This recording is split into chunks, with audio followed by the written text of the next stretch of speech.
Picture this: Almaty, Kazakhstan, January 5th, 2022. You're standing in your apartment. Fuel prices just doubled overnight. Protests are erupting across the city. You have 0.5 Bitcoin, worth $21,000. You pull out your phone to convert some to cash. The screen loads, and loads, and loads. The government just shut down 95% of the country's internet. Your Bitcoin is worth $21,000. On paper. In practice, you can't access it, you can't spend it, you can't move it. The ATMs are empty, the banks are closed, and your neighbor who stacked cash under his mattress, he just bought 3 weeks of food. Bitcoin advocates claim it's collapse insurance, portable wealth. 12 words in your head that let you walk across borders with your life savings intact. I performed the autopsy. The forensics are definitive. Bitcoin cannot function as collapse insurance. Not anti-crypto, pro-evidence. Bitcoin has genuine utility for remittances, currency control circumvention, speculative appreciation. But collapse insurance? Let me show you what the evidence actually says. Bitcoin requires internet. Internet requires electricity. Electricity requires grid infrastructure. Grid infrastructure requires political stability. You're not betting on Bitcoin. You're betting on 4 layers of infrastructure that collapse in reverse order. Political stability fails first, Bitcoin fails last, which means it fails when you need it most. Kazakhstan wasn't an accident. It was deliberate policy. The government controls Kazakh Telecom. Kazakh law explicitly permits authorities to temporarily suspend the operation of networks when officials deem communications damaging to the interests of the state. They flipped the switch. 95% internet shutdown, nearly a week duration. NetBlocks, the organization monitoring real-time internet connectivity globally, documented the pattern. 56 shutdowns in 2016, rising to 80 plus in 2017, escalating to 155 documented blackouts in 29 countries by 2020. Syria, Gaza, Sudan, Afghanistan, Yemen. Pakistan selectively blocked Twitter, Facebook, and YouTube. Afghanistan's Taliban ordered fiber optic shutdown to prevent immorality. This isn't theoretical. Governments shut down internet when they face unrest. Bitcoin stops functioning the moment they flip the switch. Venezuela. 10% of the population holds crypto. 3 million people. Real adoption. Now let me show you what they're actually using it for, and what happens when they try to spend it. Bitcoin transaction fees reached $2.40 in May 2025, all-time high for the year. Venezuelan transit fare, 400,000 bolivares, equivalent to 20 cents. The fee is 12 times the product value. You cannot build an economy where moving money costs more than the goods being purchased.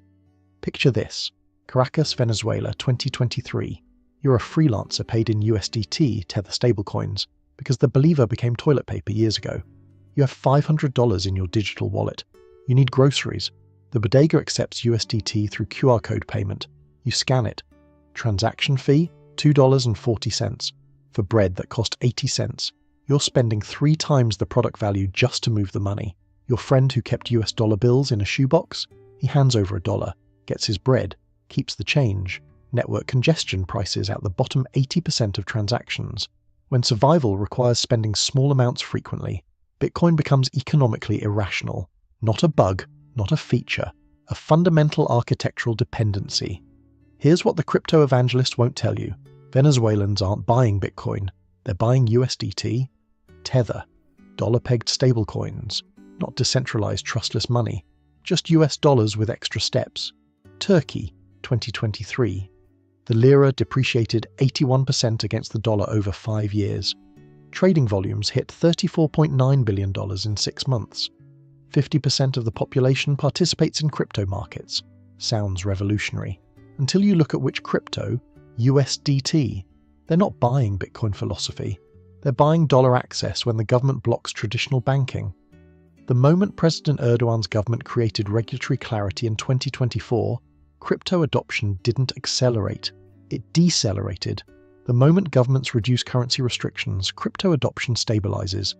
This wasn't adoption of cryptocurrency philosophy. This was circumvention of government currency controls. Tether's CEO says it explicitly. Turkish citizens face daily currency depreciation of 3%. They're desperate for dollar access. Stablecoins provide that access. But Tether now has 536 million users globally, circulating $187 billion. And every single one of those dollars depends on three prerequisites that disappear during collapse: functional exchanges, merchant acceptance, internet infrastructure. If you're realizing that Bitcoin's collapse utility has been drastically oversold, that the technology depends on the exact infrastructure that fails first during systemic breakdown, hit that subscribe button. This is the Independent Financial Historian. I perform autopsies on financial narratives so you see the dependencies before they matter. Drop a helicopter emoji if you're positioning for infrastructure failure instead of betting on infrastructure resilience, and tell me what you want me to dissect next. This breakdown came directly from your comments demanding a forensic analysis of crypto during collapse. Not theory, evidence. Multiple comments asked, what about mesh networks and satellite broadcasting? Let me walk you through the forensics on why that's a fantasy. Blockstream Satellite broadcasts the Bitcoin blockchain continuously via 4 geostationary satellites. A user with an inexpensive satellite dish can synchronize blockchain blocks independently of ISP connectivity. This represents genuine technical achievement.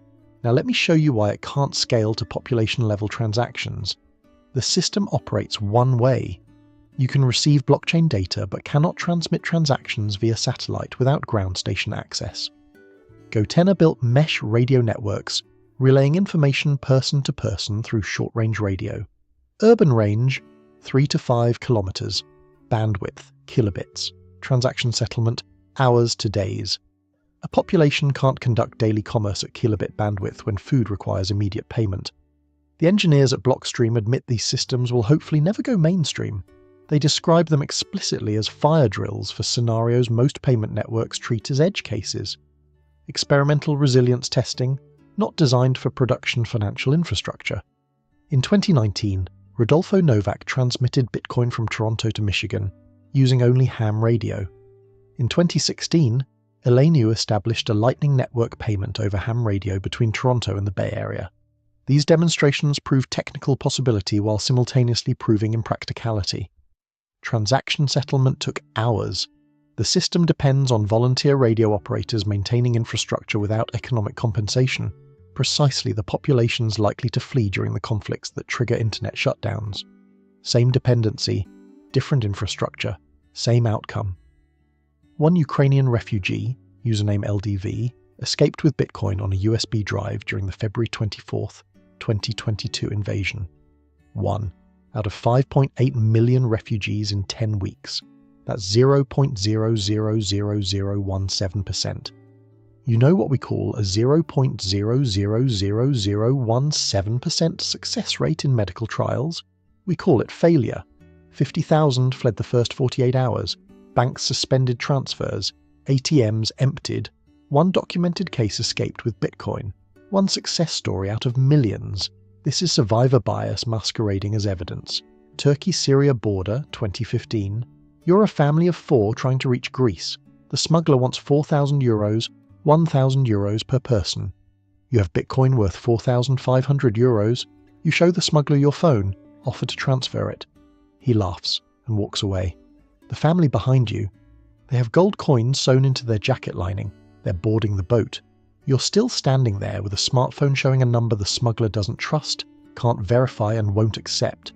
1 million Syrians reached Greece. Smuggling networks extracted $1 to $3 billion. Legitimate ferry, €10. Smuggler, €1,000, 10,000% markup, and every single one of them paid in cash or gold, not Bitcoin. El Salvador purchased 6,280 BTC worth roughly $687 million as of February 2026. National Strategic Bitcoin Reserve. The government shifted holdings across 14 separate addresses, limiting each address to no more than 500 BTC to reduce exposure to quantum computing threats and improve privacy. This decision reveals an uncomfortable truth. Even a nation-state accumulating strategic Bitcoin reserves must treat the holdings as extremely valuable, digital assets requiring extraordinary security measures. Cold storage, keeping private keys offline in air-gapped devices, provides superior security against hacking. But here's the paradox nobody's confronting. How do you spend cold-stored Bitcoin if local vendors have no power? Using a cold wallet to purchase daily necessities requires physical access to the device, connection to internet-enabled computer, identification of merchant accepting Bitcoin, negotiation of exchange rates, completion of transaction. This process works for large infrequent purchases. It becomes economically irrational for spending on bread, medicine, or fuel. The security protocols that make cryptocurrency valuable as wealth storage make it inefficient as medium of exchange. Physical cash provides superior transaction fluidity. Cryptocurrency provides superior security for stored wealth. A population experiencing true systemic collapse simultaneously needs both high security and high liquidity. Cryptocurrency's architecture forces a choice. Cash requires no infrastructure. Gold requires no electricity. Bitcoin requires both.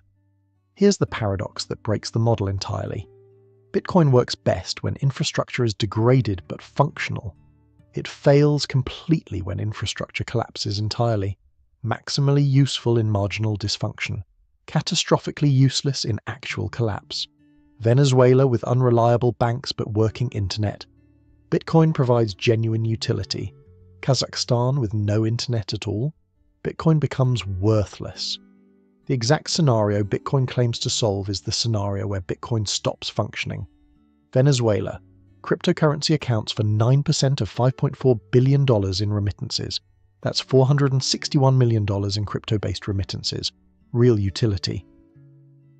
But the moment internet infrastructure fails, as NetBlocks documented in Gaza where 80% of northern structures lie destroyed, as happened in Kazakhstan when the government disabled 95% connectivity, that utility evaporates instantly.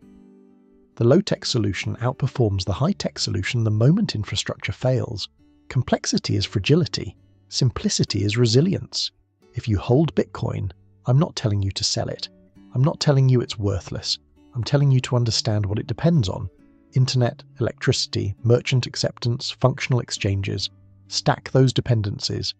Then ask yourself, in the scenario I'm preparing for, will those dependencies survive?